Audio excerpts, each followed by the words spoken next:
Welcome to the episode 29 summary of the Reading Finnegans Wake in 200 Sessions podcast, where we analyze Finnegans Wake by James Joyce 3 pages at a time. Don't forget to hit the like button, subscribe, and leave a comment to support us. All right, so today we're tackling page 93 of Finnegans Wake, and right away we're hit with what feels like a big final conclusion. But, if you've read any Joyce, you know an ending is never just an ending, right? It's usually just the start of something even more baffling.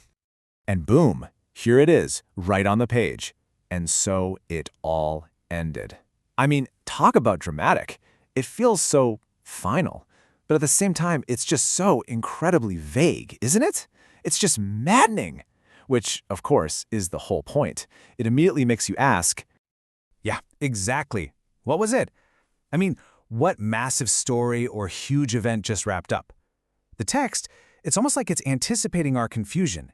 And it points us toward this one single, very mysterious piece of evidence.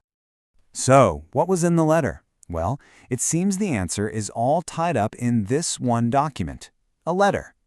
Or maybe not. Joyce, being Joyce, of course has a pun here. He calls it the litter, as in a pile of garbage, scraps of rubbish found on a dung heap. And get this document, this collection of what could just be totally meaningless trash, is supposedly the key to the whole drama of the book. And the descriptions of this thing, they just come flying at you, and they're all over the place.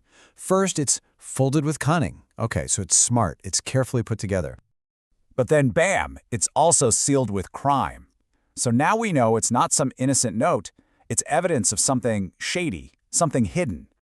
And then, get this, all of that careful planning and dark secrecy is undone by a child.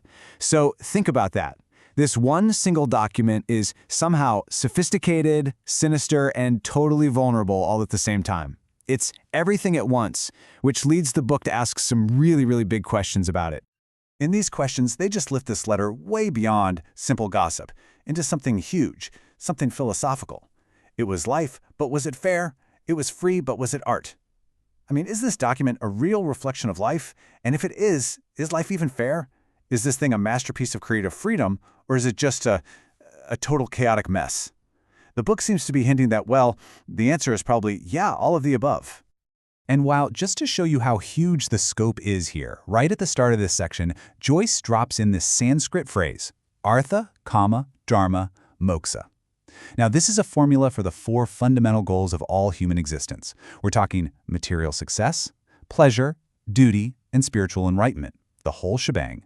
So the implication here is absolutely staggering. This one letter, this piece of gossip dug out of the trash, supposedly contains everything. The entire spectrum of human desire, our duties, our destiny. It's just wild.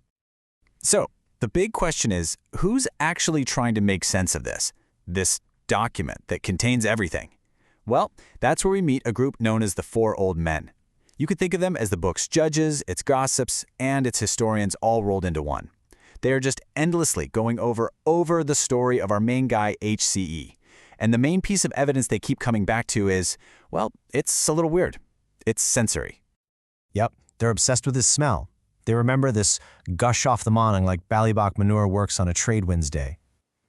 Now, this isn't just some funny, gross-out detail. It's a really visceral metaphor for a ruined reputation.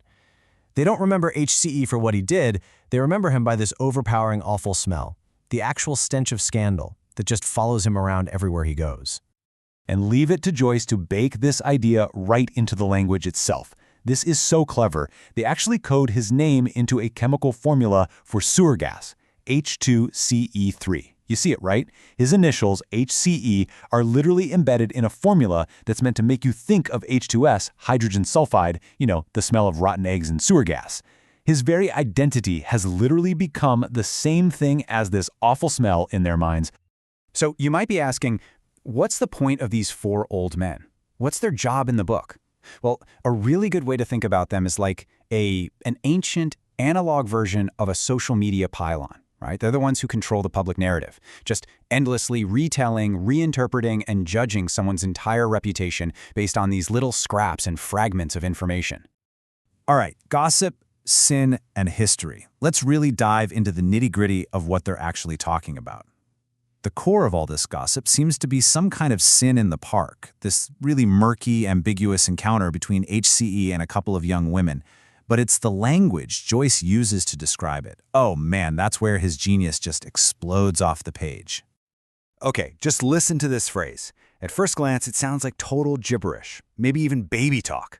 But this is a masterclass in Joyce's method. It's a puzzle box, just jam-packed with puns and allusions and foreign words. Let's decode it. So you have stuff, stuff. That heavy two-beat rhythm is something Joyce often uses for male lovers, and it's also, slang. Then languish of flowers, that's a pun on the language of flowers, a secret code for seduction, and it's also a callback to a symbol in Ulysses. But mushy mushy, this is just fantastic. It's playing on the German slang mushy for female anatomy, but at the same time it's describing a runny nose from hay fever that was mentioned just a few lines earlier. So it's sexual and just silly and mundane all in the same word. It's brilliant. So, an argument and a toast. As you can probably imagine, when you're gossiping based on evidence like that, things are not going to stay friendly for long. The whole conversation just spirals, and the four old men turn on each other in this incredibly petty, childish fight. It starts off simple enough. I differ with ye. Just a basic disagreement. But it goes from 0 to 60 in a second. You're a liar! Excuse me. Whoa, okay, personal attacks. And then it just ends up in this totally circular playground taunt, I will not, and you're another. It's an argument that literally goes nowhere, and that is precisely the point. But here's the thing about the world of Finnegans Wake. Nothing, and I mean nothing, is permanent. No fight lasts forever.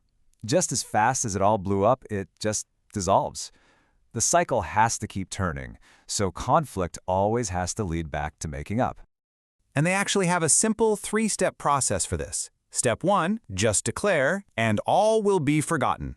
Step 2, and shake a hand, a simple gesture of peace. And Step 3, and schenk us more, which is Joyce's fun little mix of German for pour us more. They have another drink, and you guessed it, the whole cycle of gossip and fighting starts all over again.